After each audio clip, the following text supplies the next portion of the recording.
Chegou a pandemia, parou todo o trabalho de música, toda a ministração de música. Foi difícil. E recomeçamos a orquestra, o trabalho, e praticamente não tínhamos nem flautistas, né? Mas olha, que Deus providenciou para a gente. E eu agradeço o trabalho do irmão Alessandro, que ele é aquela pessoa que motiva, sabe? Que vamos fazer, vamos pastor, vamos lá, não é? Aquele irmão não é pedra no sapato não, aquele irmão abençoado que lembra, pastor, podíamos fazer isso, pastor, que tal se nós fizéssemos isso? Isso é importante na igreja de Deus, não só na área da música, em muitas coisas que você vê que pode ser melhorado, pode ser aperfeiçoado, chegar para os líderes, seja líder de um grupo, adolescentes ou juniores, eu tenho uma ideia, podíamos fazer assim, é assim que a igreja caminha, irmãos, não é? Então nós temos a alegria de hoje ouvir esses novatos, ajudados por alguns de antigamente já, né? Muito bom, ficamos felizes. E eu vou dizer para vocês, crianças, você sabia que o seu instrumento musical está na Bíblia? Você sabia disso? Está aqui, ó. Preste bem atenção na leitura.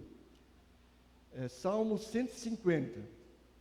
Louvai ao Senhor, louvai a Deus no seu santuário, louvai-o no firmamento do seu poder, louvai-o pelos seus atos poderosos, louvai-o conforme a excelência da sua grandeza, louvai-o com o som de trombetas, louvai-o com saltério e a harpa, louvai-o com adufe e flautas. Olha, vocês estão aqui, o instrumento de vocês, flautas, a maneira de louvar a Deus. Louvai-o com instrumento de cordas. Você está aqui, Gustavo. Alesca, com instrumentos de corda. Louvai-o com órgãos. Louvai-o com símbolos altissonantes. Até a bateria entrou aqui, ó. Louvai-o com símbolos altissonantes. Tudo que tem fôlego, louvai ao Senhor. Louvai ao Senhor. Então, ainda junto com tantos instrumentos, o instrumento mais perfeito que existe, que é o fôlego. O ar que respiramos, esse instrumento perfeito que Deus deu, as cordas vocais, que além de som ainda transmite a palavra cantada. Vamos orar. Querido Deus e Pai, graças te damos, Senhor, por tudo que o Senhor tem feito em nossa vida, na vida de cada família aqui representada. Obrigado, Pai. Obrigado por podermos levantar de manhã com saúde, podermos vir para a casa do Senhor, prestar honra e culto ao Senhor, porque o Senhor merece. Nós te agradecemos também pelo trabalho do irmão Alessandro e esse grupo de flautas que aqui está. Obrigado, ó Pai. Abençoe essas vidas, que continuem crescendo no tocar do seu instrumento musical e que possam ser sempre na sua vida um instrumento em suas mãos, ó Pai. É o que pedimos em nome de Jesus. Amém. Amém. Que bênção, né, irmãos? Então vamos passar a palavra para o irmão Alessandro. Quer falar alguma coisa, Alessandro? Bom dia, igreja. Só fazer um convite, né? O ano que vem vai ter novas turmas. Vocês que têm criança, adulto, vem fazer parte com a gente aqui, tá bom? Vai ser uma bênção, louvar a Deus.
Que lindo ficou, parabéns.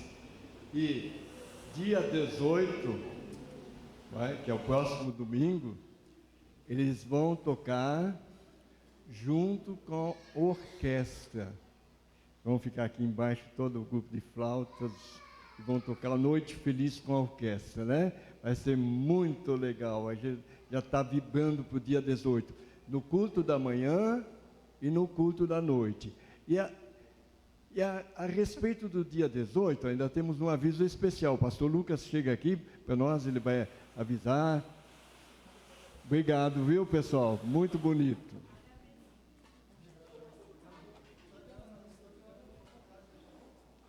Bom dia, irmão.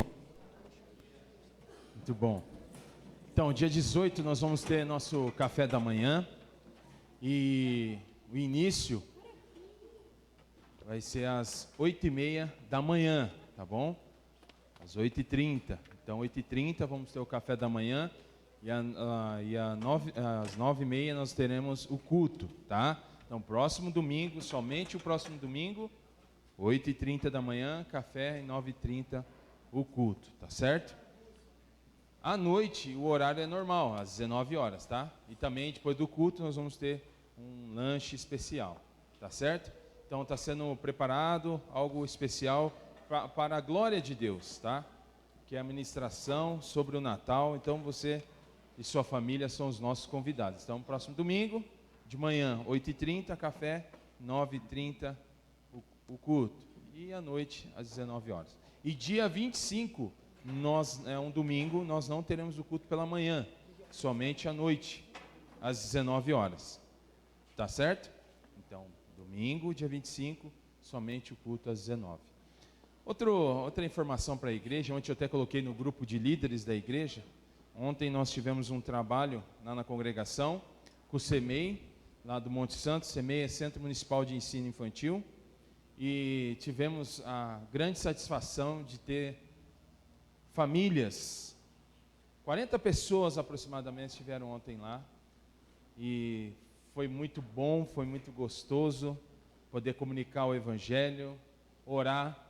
Quantas famílias pediram oração no dia de ontem? Então foi algo especial. Então eu quero que os irmãos continuem orando por nós, tá? Ali pelo Monte Santo. Deus tem feito grandes coisas ali, grandes oportunidades. Deus tem aberto muitas portas.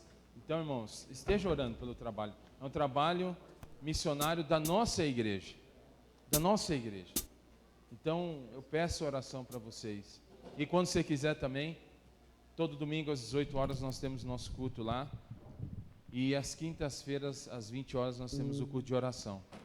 Então, eu convido você a estar orando e um dia visitando também. E no próximo trabalho eu queria ver você lá, irmão, participando junto conosco, vendo o que Deus tem feito. Então, nesse momento eu queria orar, né? Pedir para que Deus nos dirija, ministre ao nosso coração nesse culto, e que for cantado, pregado, Deus possa estar falando aos nossos corações. Abaixe sua cabeça, vamos orar? Pai Santo, Pai de amor, muito obrigado por esse momento, Pai, que estamos aqui como igreja para prestar um culto ao Senhor, Pai. Pai, receba nosso louvor, nossa adoração nessa manhã, Pai, e que seu nome seja engrandecido, Pai. Pai, nós queremos pedir para nesse momento, pelo nosso trabalho missionário ali no Monte Santo, Pai, que o Senhor continue nos abençoando, Pai, dando sabedoria, abrindo mais portas, Pai, e que teu nome seja pregado ali, Pai, vidas possam ser transformadas, Pai, pelo poder do Evangelho, Pai. Então nos abençoe, Pai, dá visão, direção, que em tudo o seu nome seja glorificado. Esta é a minha oração que eu faço em nome de Cristo Jesus. Amém. Pedir a ajuda de dois irmãos aqui, abrir a cortina. Nós vamos ter um momento de louvor.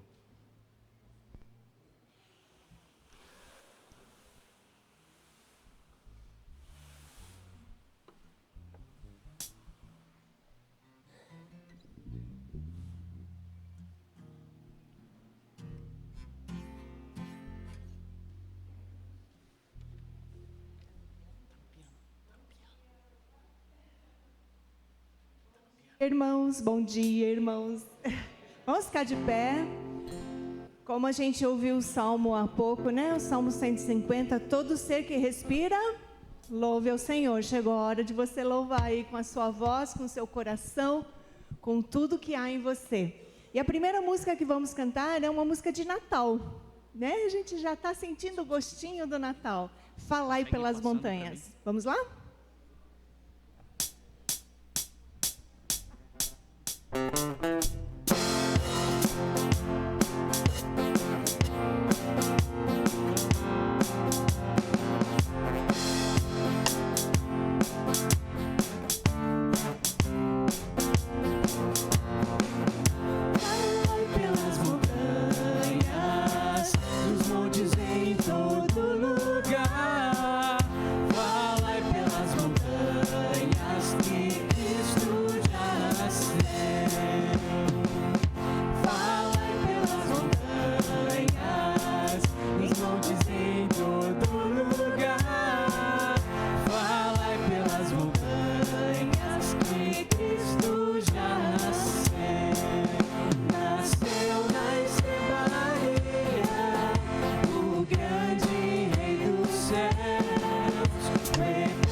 Vamos de novo lá?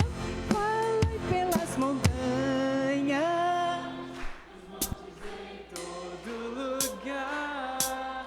Vai pelas montanhas, que Cristo já nasceu. Oh, glória a Deus. E ele veio com uma missão, não é? Ele nasceu já sabendo que ele iria morrer por todos nós.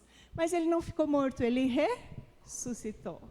E vamos cantar, porque graças a esse Jesus maravilhoso, nós temos a redenção. Redenção. Vou precisar das palmas, vamos lá?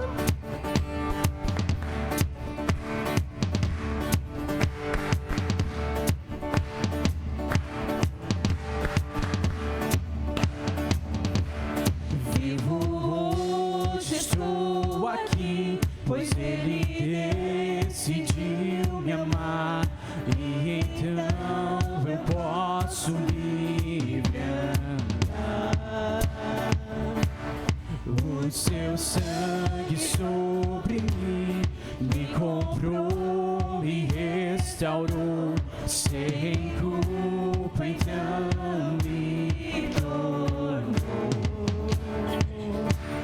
O passado já não mais tem poder, pois novo sou, nele vou viver, posso amar.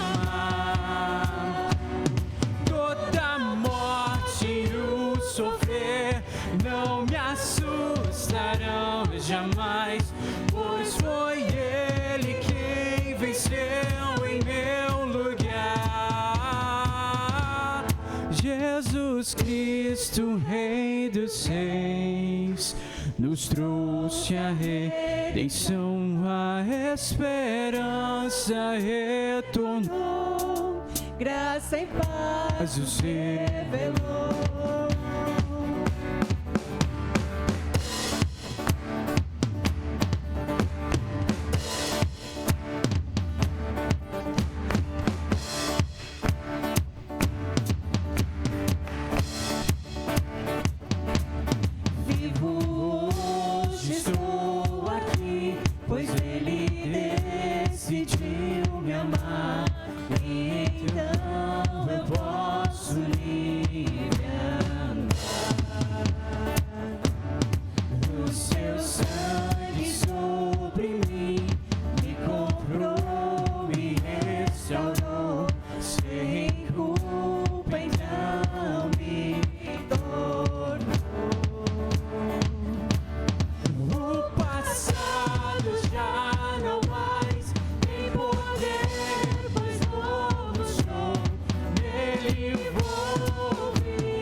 Seus pés vou me lançar, tudo entregar, vou me render. Aos seus pés vou me lançar, tudo entregar, vou me render.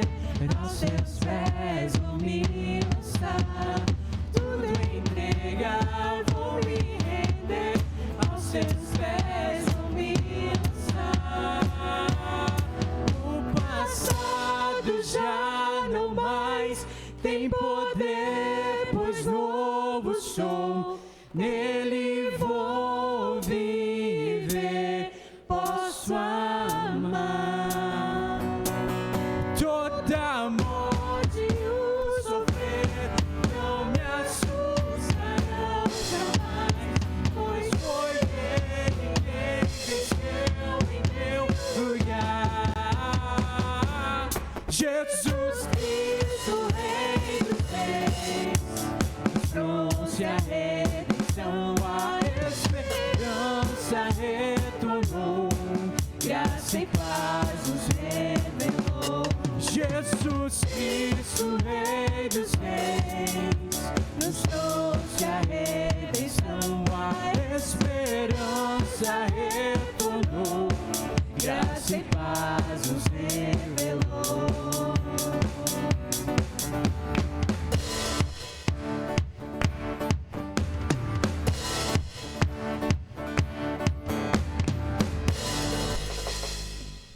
Senhor Jesus, nós te adoramos, Pai, porque cada frase que nós cantamos aqui é uma verdade em nossa vida, Senhor. Fomos alcançados e atraídos pela cruz, pelo teu amor. Pai, o passado não faz mais parte da nossa vida e nós podemos amar em Cristo Jesus. Seja o que foi, Pai, que aconteceu no passado, no Senhor nós andamos em novidade de vida. Pai, quando nós começamos a caminhar com o Senhor, nós aceitamos o Senhor em nossa vida como nosso único e perfeito Salvador.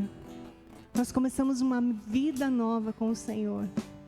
E nós te somos tão gratos, Senhor, porque um dia o Senhor iluminou o nosso coração, o Senhor iluminou nossa mente, o Senhor nos fez compreender essas verdades tão preciosas, Senhor. E Jesus se tornou muito mais do que só um nome. Jesus se tornou o nosso Senhor, o nosso amado, o nosso mestre. Nós te louvamos e te agradecemos. E que mais pessoas possam conhecer a verdade em Cristo Jesus. Essa é a nossa oração nessa manhã, em nome de Jesus. Amém. Irmãos, nós podemos agora adorar com os nossos dízimos e ofertas, você tem liberdade para fazer isso. Temos vários visitantes, é um compromisso dessa igreja, né? Em contribuir. Você tem liberdade para fazê-lo, mas fique bem à vontade. A última música que vamos cantar é Salvador Maravilhoso. Aquele Deus maravilhoso que fica com a gente quando está tudo bem e quando não está tudo bem. Ele é essa pessoa especial que por vezes nos carrega no colo, porque às vezes a gente precisa muito. Vamos louvar esse Deus maravilhoso.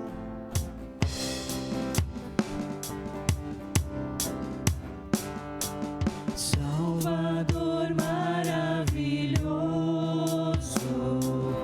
Deus que tomou meu lugar, todo ele entregue ao Calvário, morto pra nos salvar, oh, morto pra nos salvar.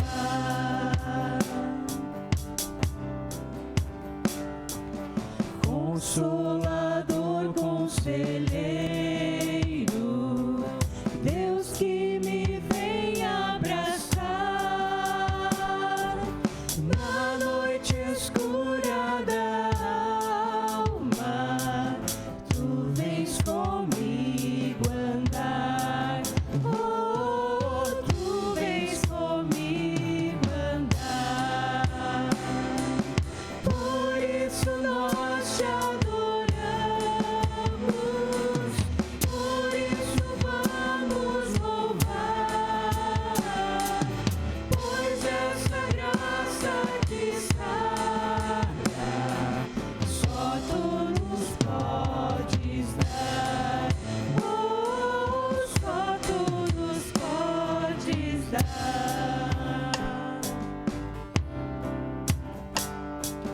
Pai poderoso infinito,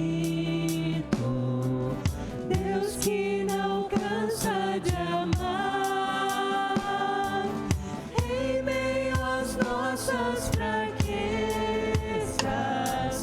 nós vamos te buscar, oh, nós vamos te buscar.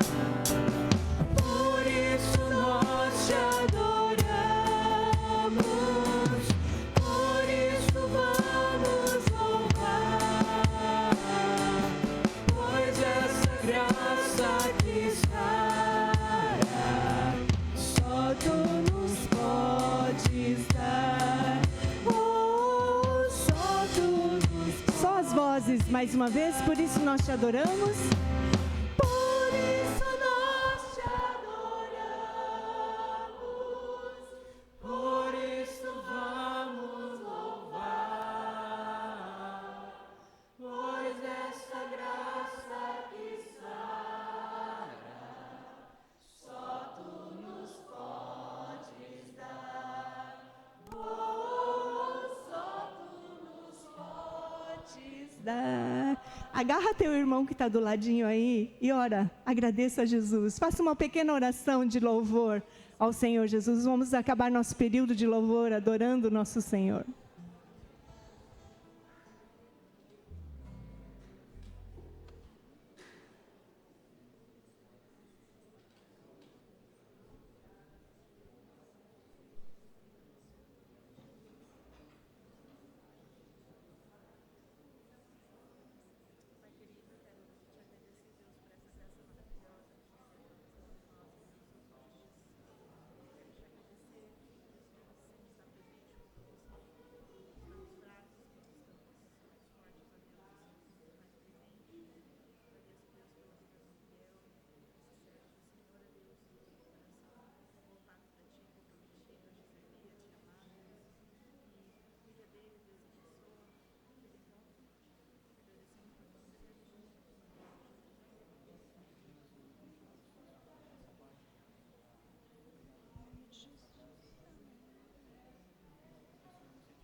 Som. Bom dia, gente. Abra sua Bíblia, segunda carta aos Coríntios, capítulo 1. As crianças, eu sei que elas gostariam de me ouvir, mas podem subir para a classe de escola dominical.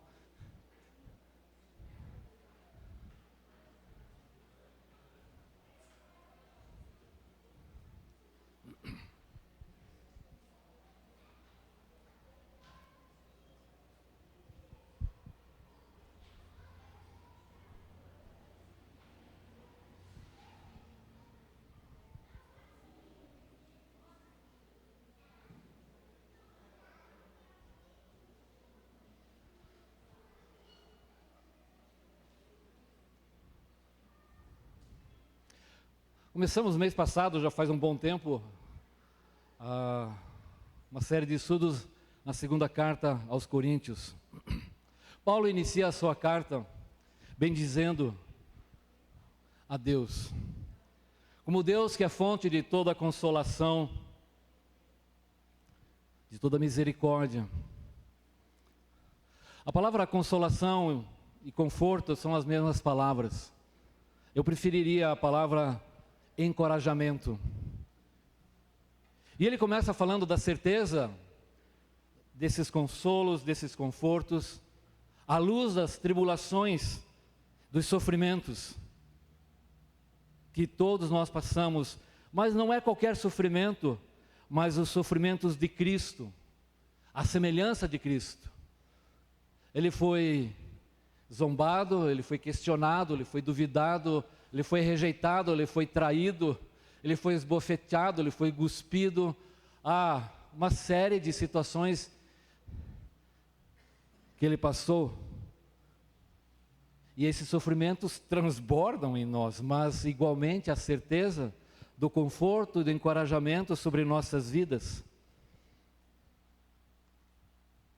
E do versículo 8 ao versículo 11, Paulo então relata uma dessas situações. Ele não descreve claramente qual é a que ele está se referindo, mas era uma situação que envolvia praticamente uma sentença de morte sobre ele, algo muito sério, além da capacidade dele suportar.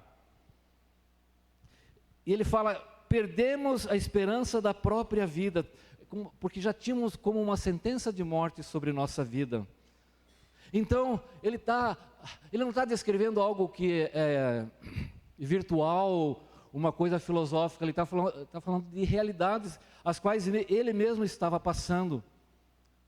E dentre todas as coisas, vimos ali que esses sofrimentos que passamos em nossa vida, de todo tipo de situações, Paulo mostrou ali que eles fazem parte da nossa vida, e a certeza, você será consolado, confortado, encorajado por Deus.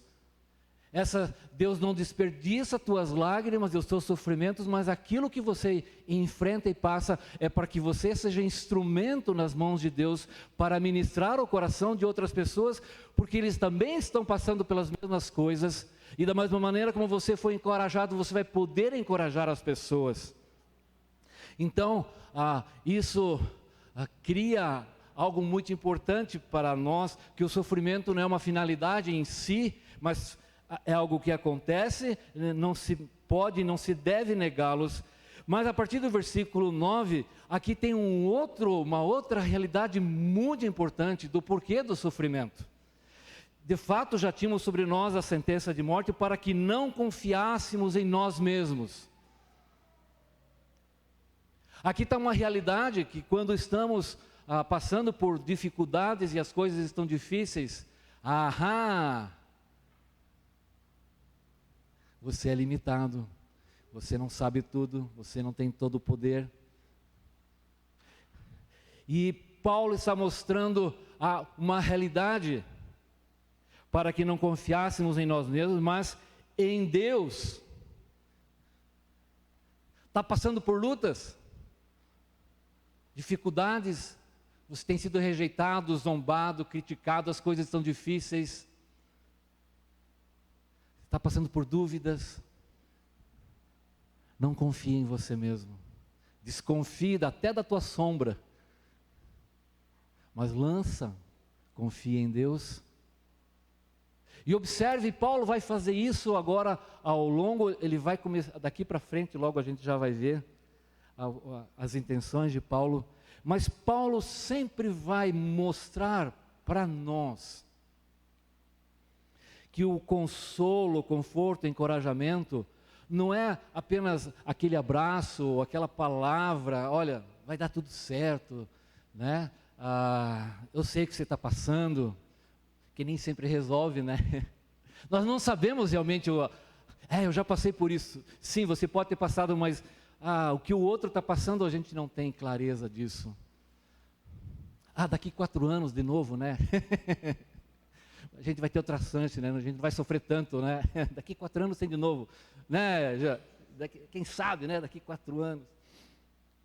Que sofrimento.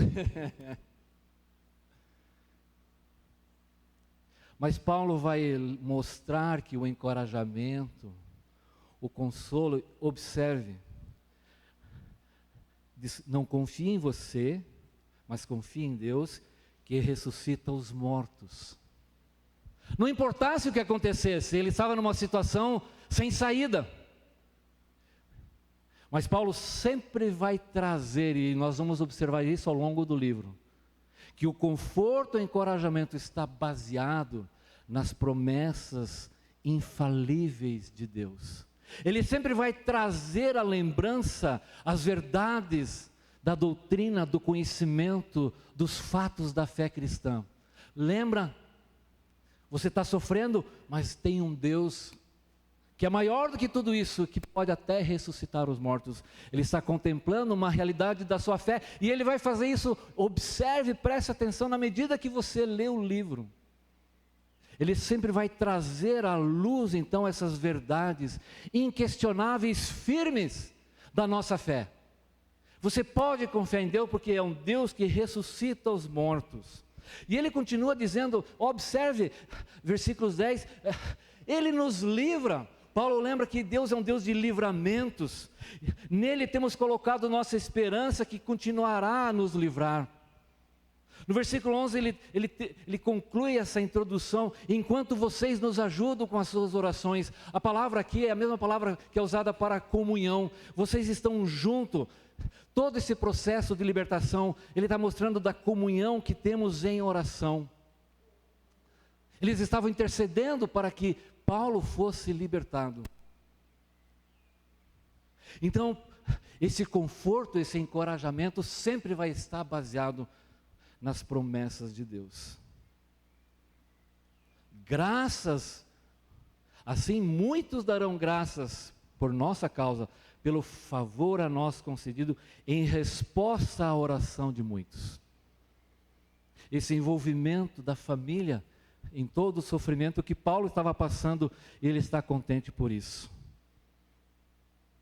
Ele exemplificou então, versículo 12. Do versículo 12 ao versículo 22, Paulo então vai começar a descrever a natureza e os sofrimentos pelos quais ele está passando. Ele vai descrever então os meandros, o interior da vida de uma igreja, e de coisas que estão acontecendo dentro dessa igreja, e como ele está sentindo e sofrendo por causa dessas coisas, por esta igreja. É uma carta onde ele abre o coração de uma maneira singular. Ele se expõe.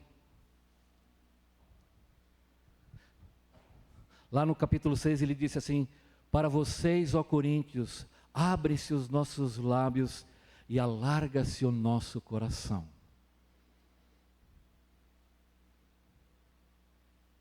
Paulo então vai começar até o final praticamente, situando mais os capítulos 8 e 9. Paulo vai fazer uma defesa veemente de acusações levianas que ele vem sofrendo dentro da igreja. Elas não vão ficar sem resposta. Porque aquilo que estava acontecendo no seio da igreja estava causando feridas. Estava atrapalhando a fé, a unidade da igreja, a comunhão da igreja. Pessoas estavam se levantando e atacando o caráter, a reputação, a conduta, o ministério, questionando e minando a autoridade de Paulo. E isso não pode ficar sem resposta. E ele está sofrendo. Mas o tempo todo ele vai voltar o seu coração para as verdades da palavra de Deus. Às vezes eram coisas tão ridículas, mas que estavam trazendo graves consequências para a vida da igreja. Esse é o nosso orgulho. Está na NVI, versículo 12. Na verdade, Paulo está conectando com tudo o que ele está falando aqui, a expressão que ele usa é uma conjunção que conecta. A palavra orgulho aqui, ela nos engana. Talvez em outras traduções está, essa é a nossa glória. Pode parecer algo negativo, mas não é. O que Paulo está dizendo aqui, essa é a nossa alegria, é a nossa confiança, nossa gratidão. É aquela sensação, por exemplo, quando você vê seu filho se formando lá na faculdade. Você sente orgulho, alegria, poxa. Ou então de um trabalho bem feito, que foi bem feito, bem sucedido. Que coisa gostosa, que bênção, que alegria essa coisa. É nesse sentido que Paulo está falando aqui, Esta é a nossa alegria, a nossa confiança. Paulo então vai invocar duas testemunhas diante da igreja, para argumentar e fazer a sua defesa à luz das acusações e críticas que ele estava sofrendo ali naquela igreja.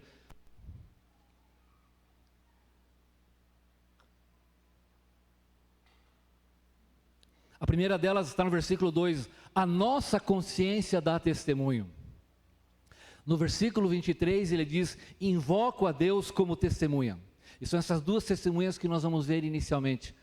Hoje é a primeira. A nossa consciência. Consciência é algo que faz parte da nossa constituição moral, de nossa alma. Todos nós temos consciência. A Bíblia fala bastante sobre consciência.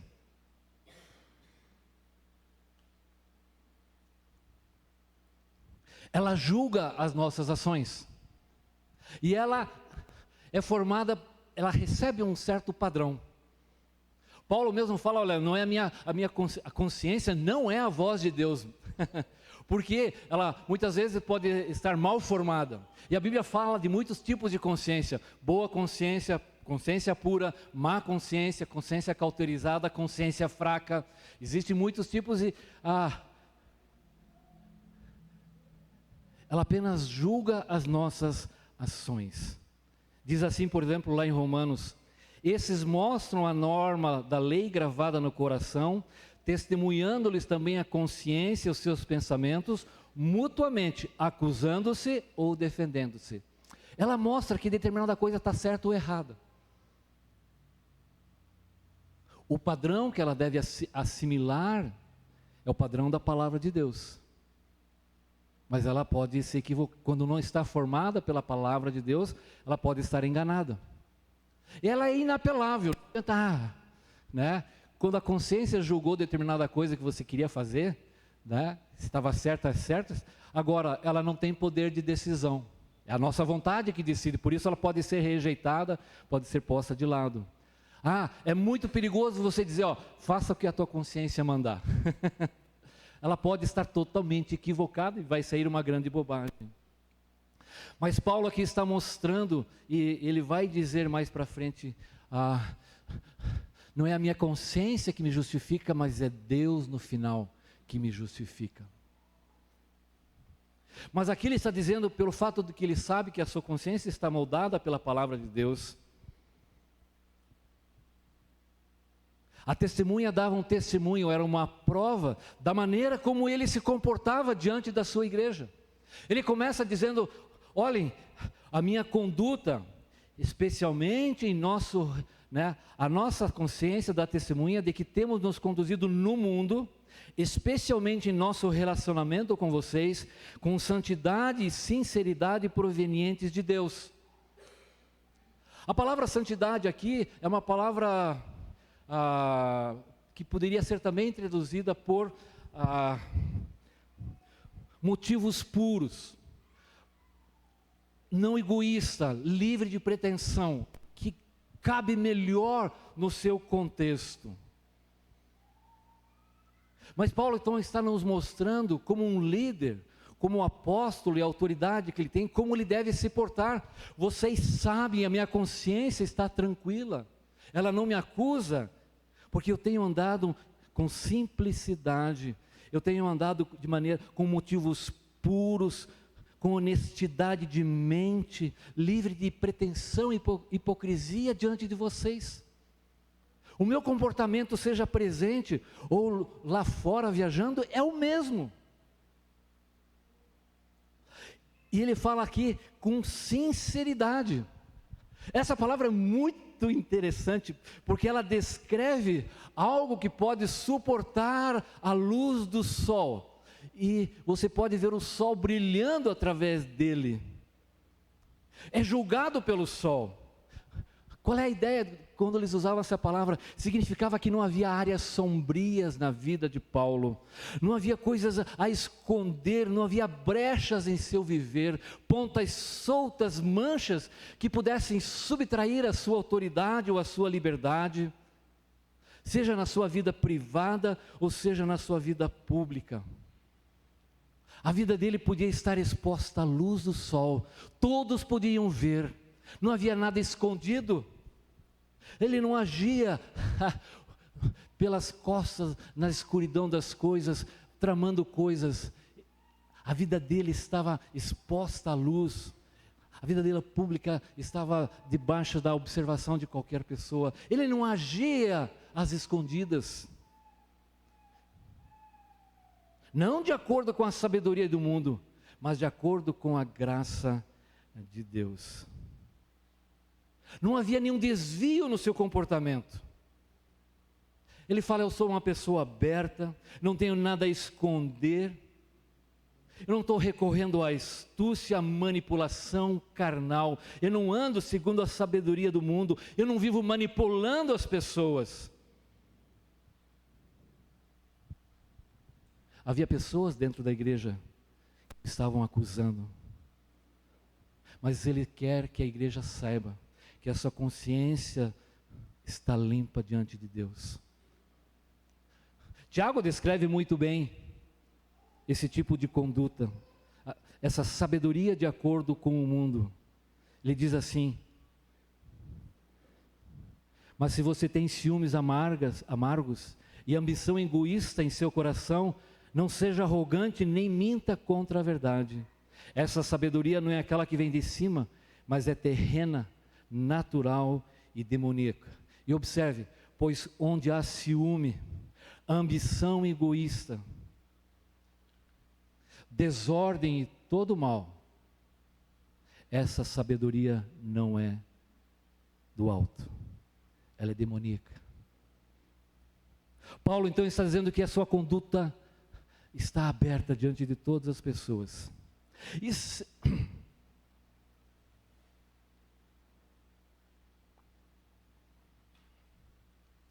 nós vamos observar que ele sempre vai então mostrar, vai detalhar as coisas que estão acontecendo. Observe o versículo 13. Pois nada lhe escrevemos que vocês não sejam capazes de ler ou entender.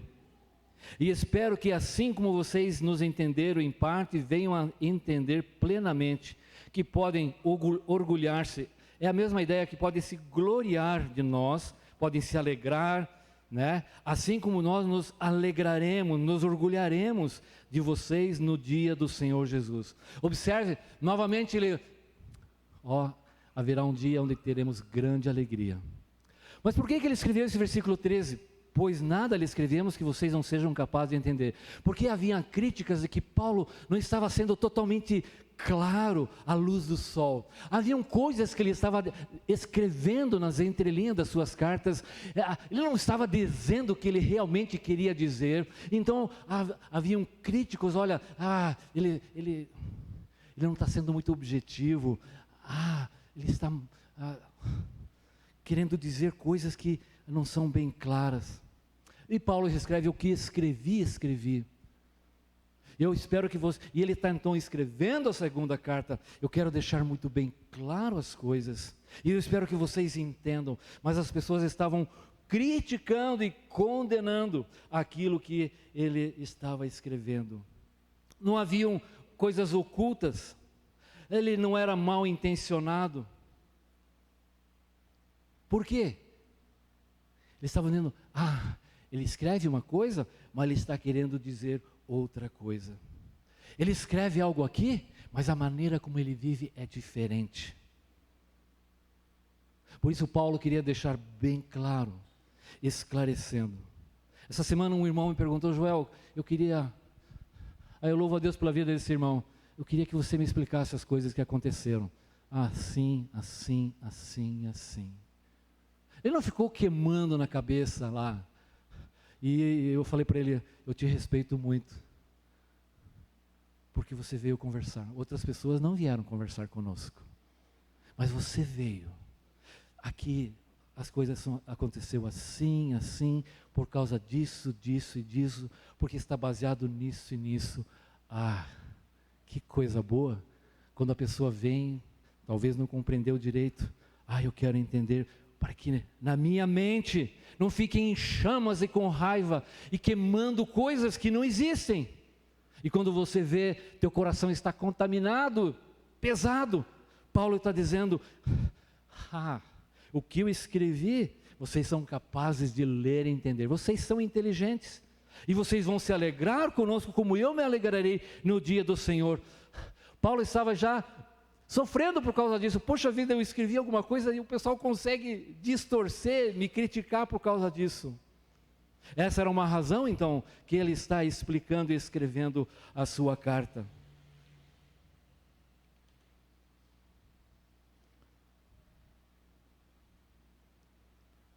Versículo 15 a 17. Confiando nisso, e para que vocês fossem duplamente beneficiados, planejava primeiramente visitá-los em minha ida à Macedônia, e voltar a vocês vindo de lá, para que me ajudassem em minha viagem para a Judeia. Quando planejei isso, será que eu fiz levianamente? Ou será que faço meus planos de modo mundano, dizendo ao mesmo tempo sim e não? Aqui está outra ação, onde Paulo vai explicar e não vai deixar sem resposta. Havia um plano, ele havia falado, é só virar a página, 1 Coríntios 16, 5 a 9, onde ele falou, né? Depois de passar pela Macedônia, irei visitá-lo, já que passarei por lá, talvez permaneça algum tempo no inverno, e aqui ele relembra aquela ideia, aquele plano inicial. Eu estou viajando para a Macedônia, eu vou passar 2 vezes aí na igreja por vocês. E Paulo então, por isso ele pergunta, esse era o plano inicial. E no versículo 17 ele pergunta: quando planejei isso, será que fiz levianamente? Quando Paulo, esse era o plano e a igreja sabia, mas o plano foi alterado.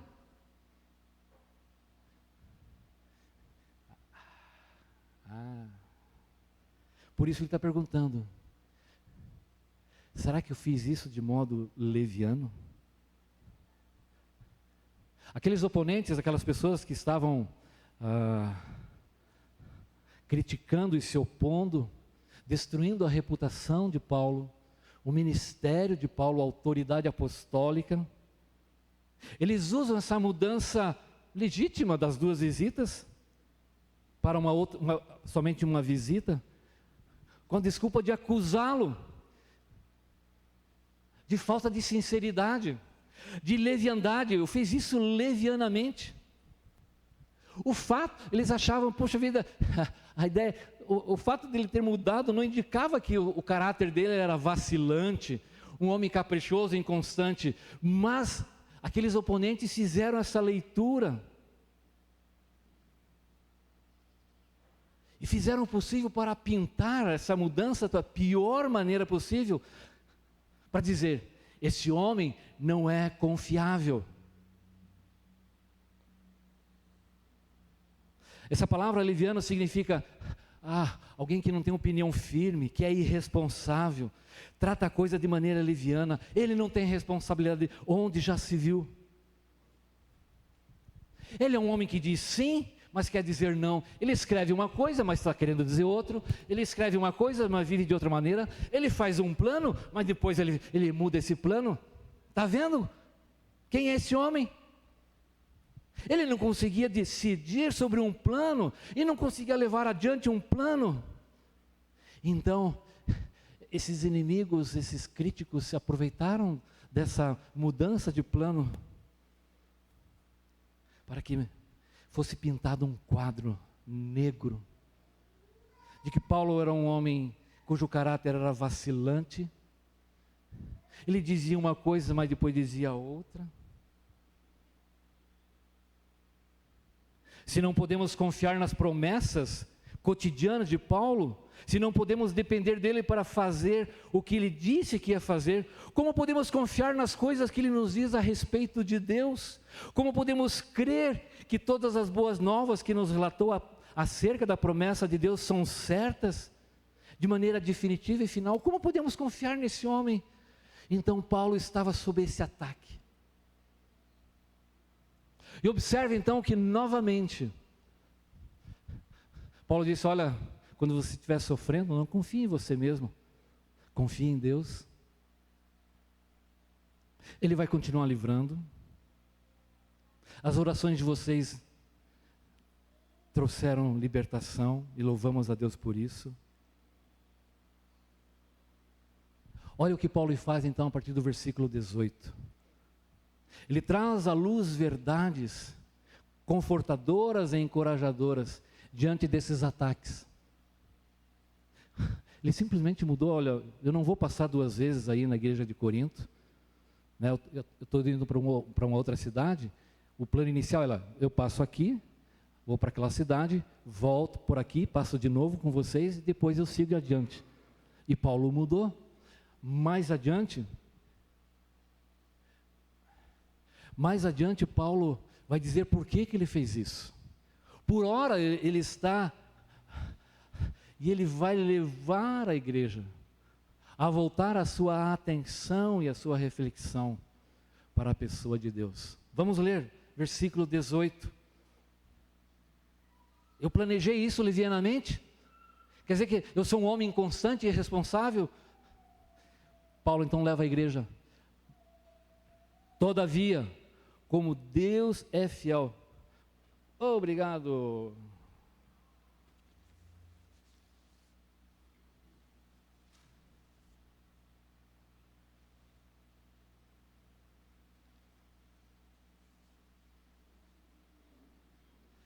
Eu não vou vender, tá bom? Um lencinho com suor no final, tá? Fiquem tranquilos.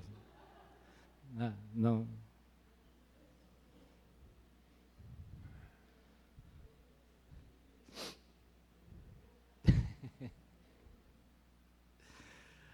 Dê misericórdia. Deus é fiel. Ele não muda. Olhem para o caráter de Deus. Deus é fiel. Remete a igreja à fidelidade de Deus. Em Deus não há duplicidade. Suas promessas são sempre cumpridas. Ele não pode negar a si mesmo. Jesus disse, seja o seu sim, sim e não, não. Assim era a palavra de Paulo. A resposta de Paulo, então, a esse tipo de crítica, de acusação. E como as pessoas conseguem, dar uma narrativa às coisas.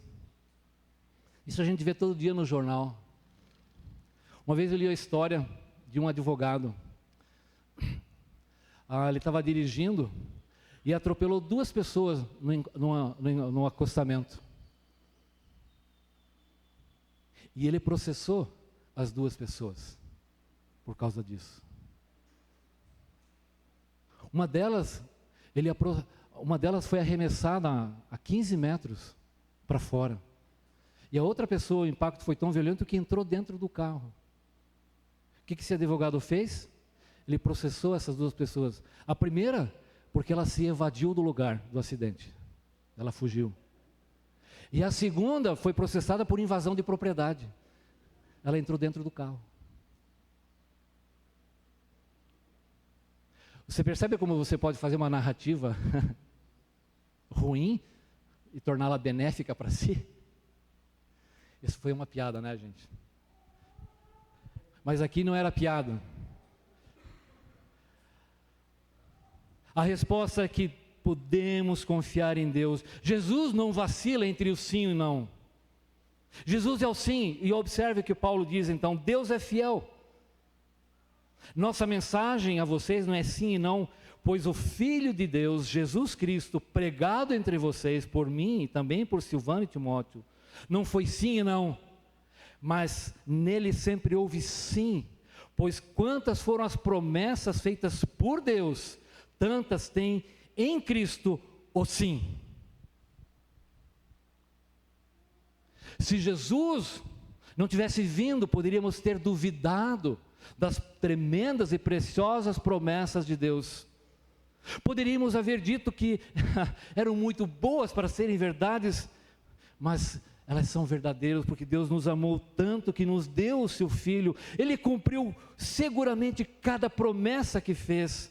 A vinda de Jesus, o fato de Jesus, ali está o sim. Cada promessa, cada profecia se cumpriu. Jesus é a garantia pessoal de Deus, de que mesmo a menor de suas promessas são certas, se cumpre e se cumprirão. Todas as suas promessas são verdadeiras e seguras, pois Ele é fiel. Todos os homens podem confiar totalmente, podem crer sem questionar e depender totalmente do seu amor, porque Deus não tem essa dúvida de sim e não, Ele é totalmente confiável, e foi esse evangelho que eu preguei a vocês.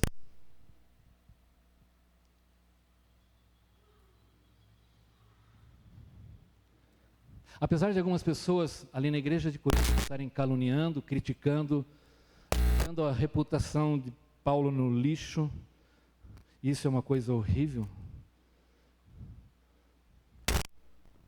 A sua credibilidade colocada em xeque, o seu respeito. Mas aqui, Paulo está nos mostrando que há uma relação entre o caráter do mensageiro e a mensagem desse mensageiro. E o caráter do mensageiro afeta a credibilidade da mensagem. Elas têm que haver coerência, unidade. Se as pessoas não podem confiar no Criador, tampouco podem confiar em sua mensagem. Assim, Paulo está dizendo que a pregação do Evangelho é o cumprimento integral de cada profecia e promessa concernente à redenção que a graça de Deus nos trouxe. Cada letra foi, mesmo o menor traço foi cumprido literalmente. Jesus disse em Mateus 5,18, porque em verdade vos digo, até que o céu e a terra passem, nenhum i ou tio jamais passará da lei, até que tudo se cumpra ao seu tempo, ao seu modo e propósito. Jesus é o Cristo prometido, é o sim. Deus é fiel e Ele é poderoso em seus propósitos. Quando Jesus disse nem um tio, Ele estava se referindo à escrita. Ele está dizendo que a menor letrinha, tudo iria ser cumprido. Nada passaria desatento. Porque Ele é fiel. Todas as coisas são sim, são certas. Por que vocês estão me acusando dessas coisas? Certa vez uma pessoa disse para mim, você não está fazendo certas coisas, você é omisso. Mas você também está fazendo outras coisas, você é autoritário. Eu falei, como é que pode, né? Ser omisso e autoritário ao mesmo tempo.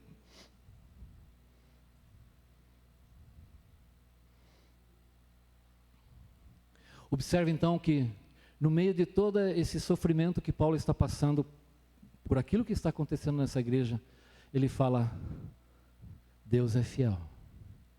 O evangelho que vocês ouviram, esse não muda. Ele é estável. Ele é permanente. Ele não sofre ao longo do tempo e dos dias. Ele não se deteriora. Ele não se corrompe. As pessoas tentam mudá-lo. As pessoas tentam amenizá-lo. Mas o evangelho de Cristo permanece, a cruz permanece. Isso não muda. Portanto, confie nisso. Porque em Cristo, em Jesus, todas as promessas sempre teve o sim. Elas se cumpriram, elas se realizaram. Vocês não precisam ficar com medo, duvidosos, ainda que pessoas estejam me acusando dessa leviandade, de que eu alterei os planos e não sou digno de confiança. Mas Paulo não termina aí. Olha o que ele diz.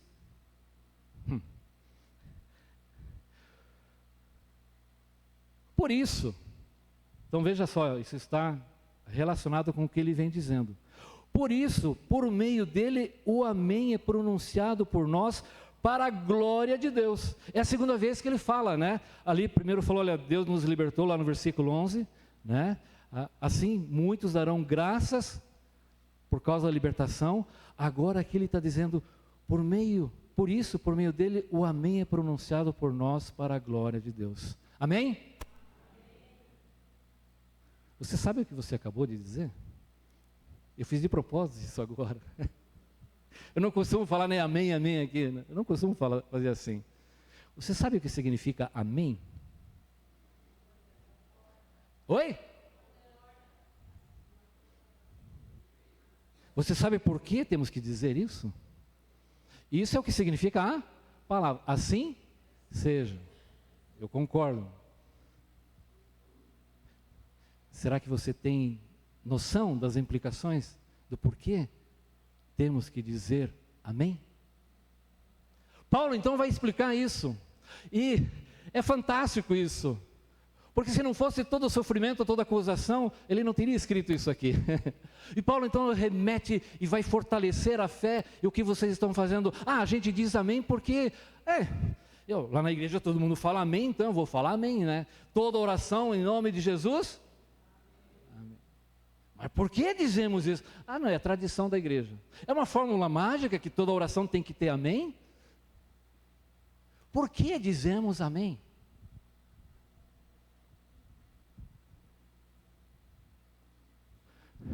Todas as coisas que fazemos, elas devem ter entendimento. E não como um papagaio que simplesmente repete aquilo que vemos. Essa semana eu estava conversando com um casal que a gente está fazendo discipulado. Estava falando para eles, a pior coisa que um cristão pode dizer é, quando questionado sobre algo, sobre a sua fé, ele responder assim, porque minha igreja proíbe. Por que você faz determinada coisa ou porque você não faz determinada coisa? Não é porque meu pastor não gosta. É a pior resposta que um cristão pode dar. John Stott escreveu um livro, Crer também é pensar. Paulo fala, oferecer o culto racional. A palavra literalmente ela é lógico. Com entendimento. Temos que fazer as coisas com entendimento. É uma palavra importante, talvez é a palavra mais mencionada e conhecida em todo o mundo. É uma palavra hebraica. Ela é importante para a fé cristã, mas não é um mero penduricalho, algo repetitivo, um chavão. Ela vem de uma palavra do hebraico que significa acreditar. Ela indica a afirmação solene da vontade e do propósito de Deus. Eu creio nisso, ou como a Marta falou, né? Eu estou concordando com isso, mas você está concordando porque sabe que é da vontade de Deus. Eu aceito isso, eu concordo com isso, eu creio nisso. Ela está expressando aqui, por isso, veja só, reunindo, por isso, por meio dele, por meio de quem? De Cristo. Porque em Cristo há sempre o sim, Deus cumpriu todas as suas promessas porque Ele é fiel. Nós dizemos amém porque Deus é fiel, porque Cristo é o sim, é a realização de todas as firmes promessas de Deus. É por isso que eu posso dizer sim, seus testemunhos, seus mandamentos, seus avisos e promessas. Ele é o amém, ou seja, a certeza. Jesus muitas vezes, quando ele queria reafirmar e enfatizar, e isso é traduzido nas nossas Bíblias, em verdade vos digo, essa palavra, amém, amém, eu vos digo, verdadeiramente eu vos digo. Essa palavra foi usada então com relação ao Senhor Jesus. Verdadeiramente é o sentido dela. Assim seja, é a tradução. Mas mais do que a tradução, não é uma formalidade, não é um ritual, mas é uma palavra que expressa a nossa confiança, que pelo fato de que Jesus veio, nós podemos oferecer as nossas orações e as nossas confidências a Deus, e que cremos em todas as suas firmes promessas, porque Jesus é a garantia do sim inquebrantável de Deus, de que nossas orações serão ouvidas, e de que suas grandes promessas são certas. Não é uma palavra mágica, não é um mantra, mas é uma expressão que encerra a compreensão dos atos de Deus em Jesus Cristo, e no qual Deus é glorificado, onde toda a nossa atenção e foco se volta para Ele. Por isso ele diz assim, por isso, por meio dele, o amém é pronunciado por nós, para a glória de Deus. Quando você diz amém, isso tem que ser para glória de Deus, e assim, com essa compreensão e entendimento, que você tem que falar amém, e não simplesmente repetir amém aqui, porque o pregador está falando amém, amém? Amém. Mas o que ele falou? Nem sei, eu falo amém, eu vou atrás, né? Paulo é muito bom. Spurgeon, um pregador, disse assim, poderias nunca ter tido esse precioso versículo, se Paulo não tivesse sido tão maltratado por esses homens de Corinto. Fizeram-lhe um grande mal, causaram-lhe muita tristeza no coração, mas você vê como o mal foi anulado por Deus para o bem, e por meio de suas fofocas e calúnias desagradáveis, essa doce sentença foi extraída de Paulo. Sim, amém, é isso, eu concordo, eu creio, eu aceito. John MacArthur, um pastor americano, disse assim: ao longo da história da igreja, os hereges sempre atacaram a natureza de Cristo, e os falsos apóstolos em Coríntios parecem não ser exceção em seu esforço de diminuí-lo, tendo caluniosamente acusado Paulo de não ser confiável por causa da sua mudança em planos de viagem. Eles também alegaram que seu ensino sobre o Senhor Jesus não era confiável. Quão completamente absurdo, argumentou Paulo, aceitar e experimentar a mensagem do Evangelho como confiável, mas considerar aqueles que a pregaram não confiáveis. Como é ridículo confiar na palavra de Paulo sobre coisas eternas, mas não sobre coisas mundanas como plano de viagem. O apóstolo era exigente em comunicar o verdadeiro Evangelho de Cristo, também era exigente nas questões menores da sua vida. Deus não escolheu um apóstolo instável e pouco confiável para pregar a sua palavra.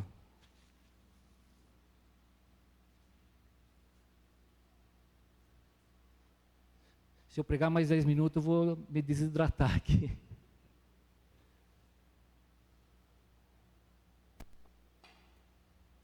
Mas Paulo não termina aí. Versículo 21 e 22, para encerrarmos. Ora, é Deus que faz que nós e vocês permaneçamos firmes em Cristo. Ele nos ungiu, nos selou como sua propriedade e pôs o seu Espírito em nossos corações como garantia do que há por vir. Veja, é a terceira vez que ele faz essa expressão. Confia não confie em você, mas em Deus, que ressuscita os mortos. Ele está olhando para a promessa futura. Deus ressuscitará. Ainda que viemos a morrer, eu confio que Deus vai me ressuscitar. Mas ele também fala, olha, nos orgulharemos no dia do Senhor Jesus, e agora ele termina essa sessão como garantia do que está por vir. Paulo contempla essas promessas maravilhosas que Deus tem.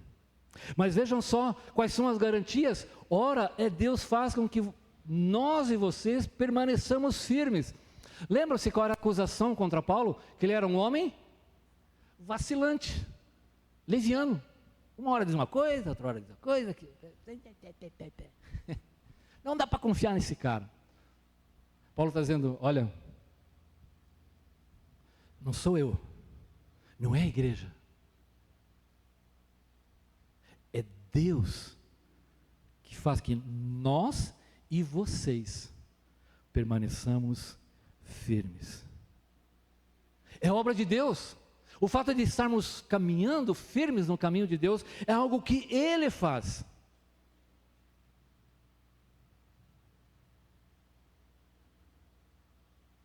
Paulo está dizendo aqui que, olha, nós fazemos parte de uma mesma família, nós e vocês. Havia essa unidade que Paulo sentia com a sua igreja, afinal ele mesmo fundara essa igreja. Eles eram membros um dos outros, membros do corpo de Cristo. Cristo é o cabeça. Portanto, o que Paulo está mostrando que atacar a autoridade, a reputação, o ministério de Paulo, e Paulo fazia parte do corpo de Cristo como eles eram. Na verdade, o que estava sendo atacado? O que estava sendo atacado verdadeiramente? O corpo de Cristo. Aquelas acusações levianas que eram feitas contra Paulo, era uma acusação contra o corpo de Cristo. Falar mal da igreja é falar mal da noiva. É falar mal do corpo de Cristo. É muito perigoso, irmãos. E aqueles homens estavam criticando e condenando a credibilidade, a honra, o caráter, o ministério, o apostolado. Paulo então está afirmando que nossa firmeza ocorre em Cristo, é resultado da ação soberana, poderosa e graciosa, não é fruto de nossos esforços, nossa obediência e obras, é Deus que nos fortifica, é Deus quem nos mantém e realiza, não há mérito, mas sim a obra dele. Ele vai dizer, vocês permanecem firmes porque ele nos ungiu, ele nos selou, ele nos deu uma garantia, e nós vamos ver já o que isso significa. Para os críticos, atacar a Paulo era o mesmo que destruir a obra de Deus e a unidade da igreja. O problema não era Paulo, e Paulo está mostrando isso para a igreja. Eles podem estar me atacando, me criticando, jogando a minha reputação no lixo, mas o que eles estão fazendo é atacando a obra de Deus. A palavra estabelecer aqui é interessante, e Paulo vai usar aqui nessa passagem, eram palavras do mundo do comércio, dos negócios, e existem coisas que fazemos até hoje, né? Não há muita novidade aqui. Essa palavra, é Deus que faz com que vocês permaneçam firmes, estabelecidos, era uma palavra que era usada para um relacionamento de um contrato indiscutível e indestrutível. Ele era usado no mundo do comércio como a garantia do cumprimento do contrato, a confirmação, a garantia da autenticidade, qualidade do produto ou do serviço que foi prometido. Não há a menor dúvida. Vocês permanecem firmes aqui, o que Paulo está dizendo, você não precisa ter a menor dúvida, porque o que Deus garantiu é certo, é algo garantido. do começo ao fim. As coisas vão ser como Ele disse que realmente haveriam de ser. É algo confiável, não tem hesitação nem reserva. Por isso os cristãos estão estabelecidos, estão firmados em Cristo. É uma aliança com Ele, em unidade com Ele, em comunhão com Ele, eterna, indelével, irrevogável, unido com o Senhor. É uma graça incrível por este fato. É Ele que nos sustenta. Nenhum de nós vai poder dizer, eu consegui chegar lá. Não é isso que a palavra ensina, é Ele que nos mantém. É a obra dele em nós que nos sustenta. Paulo então faz afirmações de verdade que temos em Cristo, e elas nos trazem conforto, encorajamento, e mostra quão sério e grave era aquilo que estava acontecendo. Porque o que estava sendo atacado era a mensagem do Evangelho, o corpo de Cristo. Por isso Tito 3,10, preste atenção. Evita o homem faccioso, que faz partidarismo, depois de admoestá-lo primeira e segunda vez, pois sabe que tal pessoa está pervertida, e vive pecando, e por si mesmo está condenado. O corpo de Cristo é algo muito sério. Paulo fala que Cristo amou a igreja e se entregou por ela, e a santifica e purifica por meio da lavagem da palavra, para apresentar a si mesmo igreja gloriosa, sem mácula nem ruga, nem coisa semelhante, porém santa e sem defeito. Cristo também faz com a igreja, pois somos membros do seu corpo.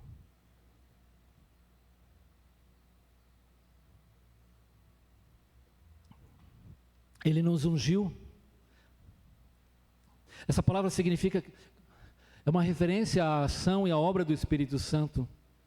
E essa expressão, ela era usada muitas vezes, tanto lá no Antigo Testamento para reis e profetas. Lembram-se quando Natã, unge a Davi, havia um propósito. A unção era feita isso.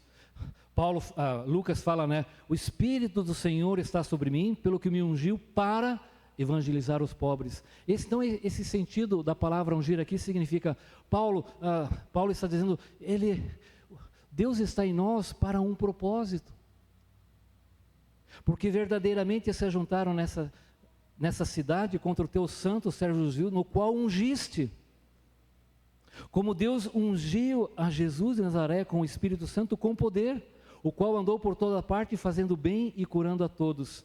Então essa ideia de unção é aquela designação que Deus nos dá para um propósito, para uma tarefa. Ele nos ungiu, nos selou como sua propriedade. Aqui é outra palavra também retirada do mundo do dia a dia. O que era o selo? Ele era usado em documentos comerciais, de modo a garantir a sua inviolabilidade e segurança do seu conteúdo. Era um sinal identificador de autenticidade. Por exemplo, quando Jesus foi sepultado, na pedra que rolaram no seu sepulcro foi colocado um selo. E se aquilo fosse violado, era a morte na certa, o selo romano ser quebrado. Então, o selo nos documentos, nas propriedades, era um símbolo de legitimidade, de propriedade. O selo tornava algo seguro, servia para garantir a exatidão do conteúdo, que ele era autêntico, verdadeiro e indicava a propriedade.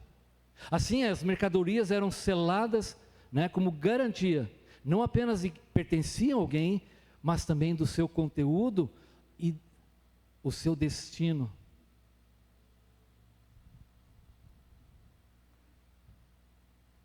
Esses documentos, quando selados, eram uma prova de interferência e falsificação.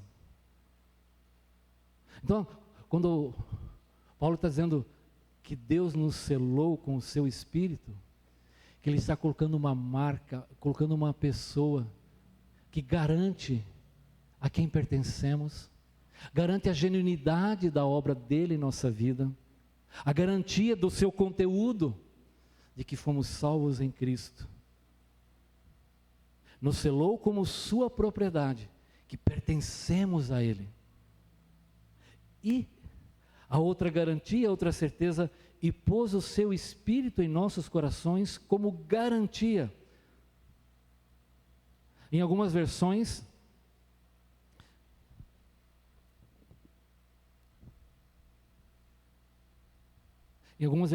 está escrita a palavra penhor do Espírito.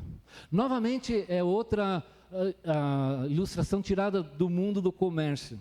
Essa palavra penhor, garantia, é o que também isso acontece nos nossos dias de hoje.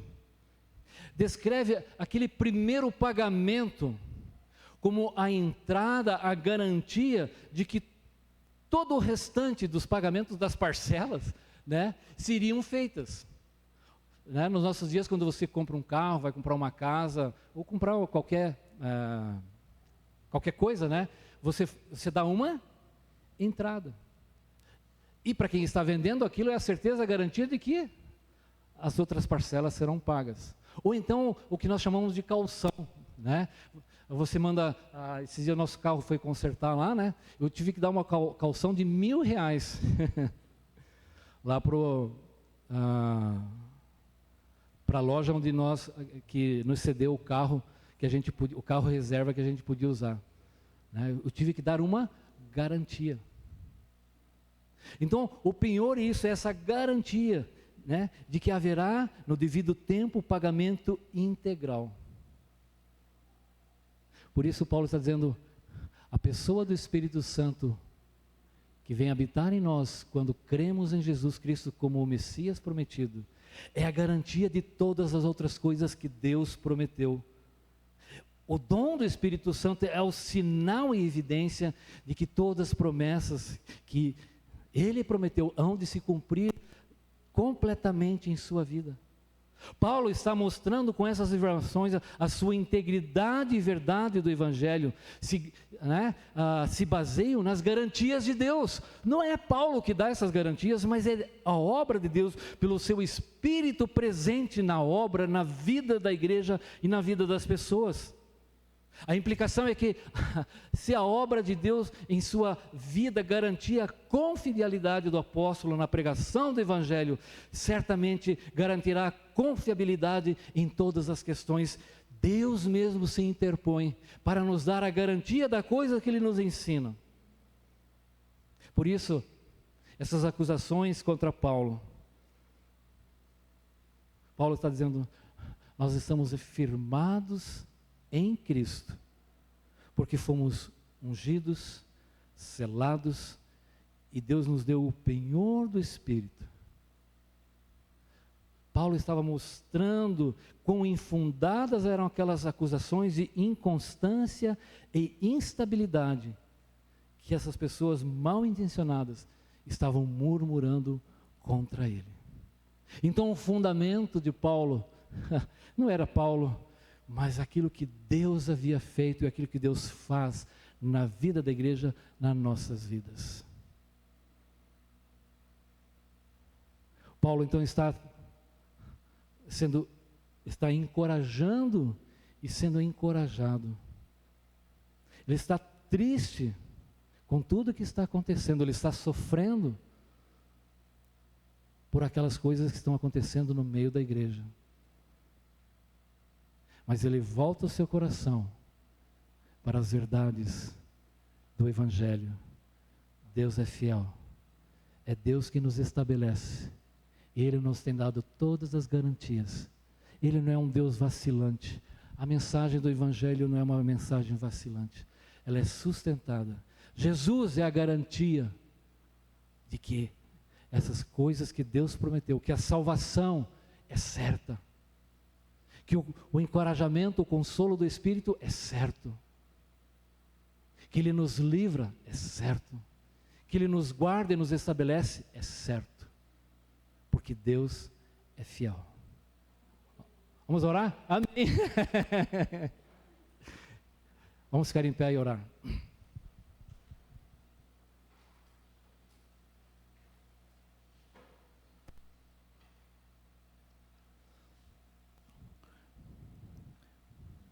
Realmente, cremos que Deus é fiel e que em Jesus sempre houve o sim em cada uma de suas promessas.